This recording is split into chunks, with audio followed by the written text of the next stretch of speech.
Well, I've been riding since I was 17, and I'm 63 now, so it puts it well over 40 years.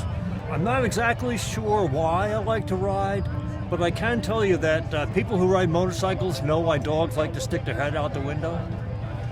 You're part of your environment, not just watching it go by. I feel like it's exhilarating and exciting, and you have to pay attention.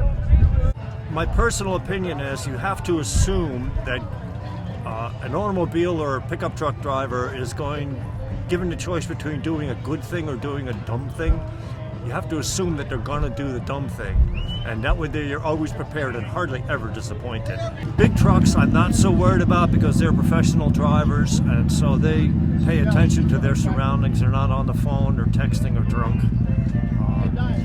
I'd much rather drive on a highway full of drunks than two people who are using their cell phone. Because at least the drunks know they're drunk and they're trying to be careful.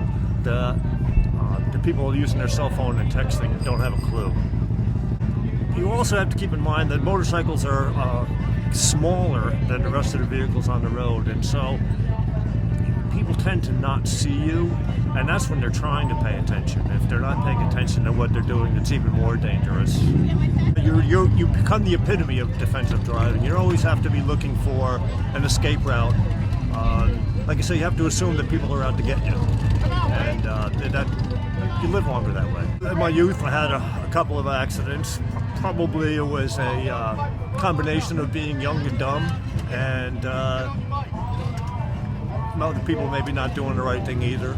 Many years ago, a friend of mine got hit by a drunk driver head on. The guy crossed the line and took him out. That was pretty traumatic. You got to pay attention, and things happen. You can get killed in a car just as easily. Put on lights and wear your helmet. I mean, in Delaware it's not required, but you can break a lot of things, but when you break your skull, you're in deep trouble. It's cheap insurance.